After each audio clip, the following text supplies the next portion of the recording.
अब तक आपने सुना, अनिल और चेतू अपनी मदद के लिए एक बूढ़ी माई के पास जाते हैं, जो उनकी मदद करती है और बताती है वो निशान कहाँ से आया और कैसे आया।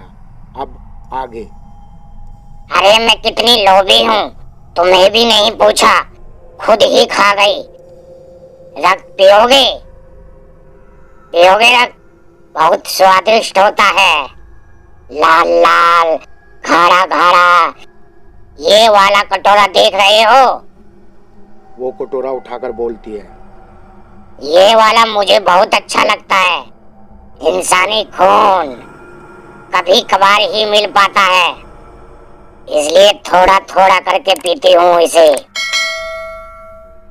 लेकिन आज मैं इसे पूरा पीऊंगी।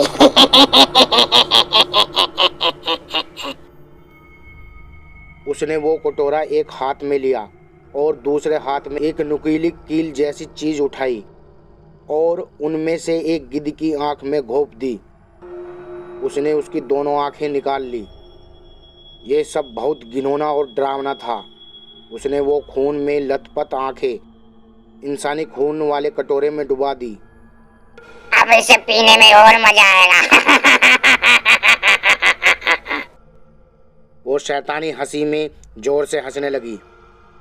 गिद्ध खून से लथपथ तड़प रहा था। माई ने उसे उठाया और एक मिट्टी के घड़े में डाल दिया। घड़ा उसके तड़पने से इधर उधर डोल रहा था। देख रहे हो ये घड़ा? वो बेजान कितना तड़प रहा होगा अंदर। बेचारा, दया आ रही है ना? माई बोली कि तभी उसने एक मानव खोपड़ी गुस्से में दीवार पर पटक दी और बोली, ऐसे ही तड़पती होगी जीतोगी आत्मा घड़े में, ऐसे ही तड़पती होगी।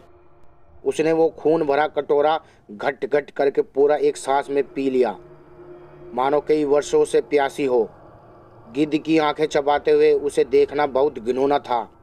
जैसे ही उसने वो चबाया, उसके मुंह से सफ़ेद द्रव्य की पिचकारी निकली। उसका मुंह खून और सफ़ेद द्रव्य से भरा हुआ था। छी, ये सब कितना घिनौना है। तुमने एक बेजान को मार डाला।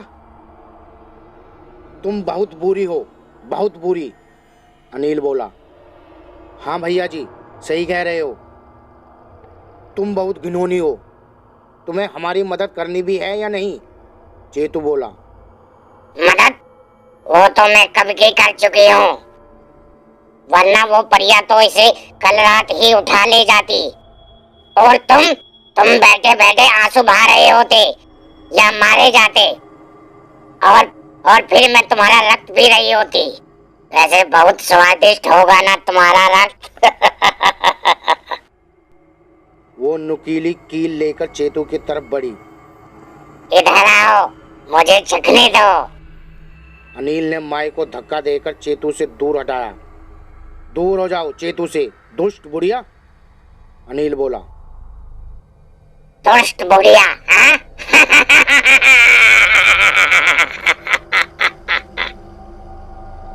दुष्ट नहीं, तुम्हारे लिए मैं भगवान से कम नहीं हूँ। मेरी पूजा करो। ये निशान देख रहे हो? ये मैंने दिया है तुम्हें। ये निशान तुम्हें परियों से बचाता है। जब भी अंछारी तुम्हारे पास आने की सोचती है, ये निशान तुम्हें उनसे दूर रखता है। लेकिन कल रात तो मैं भी चौंक गई। उसने तुम्हारा ये निशान जलाने की कोशिश की। वो बहुत ताकतवर है, पर अफसोस की वो ये कर ना सकी। एक परी इतनी ताकतवर है तो 9 परियां कितनी ताकतवर होगी। इस निशान को मैं पिछले 20 सालों से बना रही हूँ।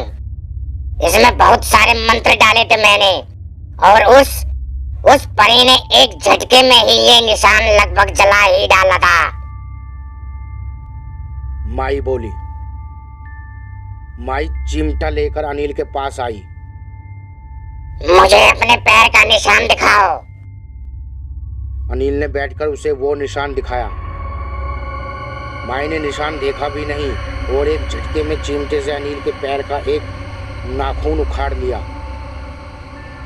अनिल दर्द से चिल्लाया, आ! उसे असहनीय दर्द हो रहा था, पूरा पैर खून से लथपथ हो गया था। चेतू चिल्लाया, दूर हो जाओ, दूर हो जाओ, ये क्या कर रही हो? चेतू ने माई को जोर से धक्का दिया और अनिल की चोट पर बांधने के लिए कपड़ा ढूंढने लगा। अनिल दर्द से कर्रा रहा था और माई किसी प्यासी बिल्ली की तरह उसके खून को अपनी काली जीभ से चाट रही थी। चेतू को कहीं कपड़ा नहीं मिला तो उसने अपनी शर्ट का कपड़ा फाड़कर अनिल के पैर की उंगली पर बांध दिया। माई बोली, घबराओ नहीं, ये जरूरी था।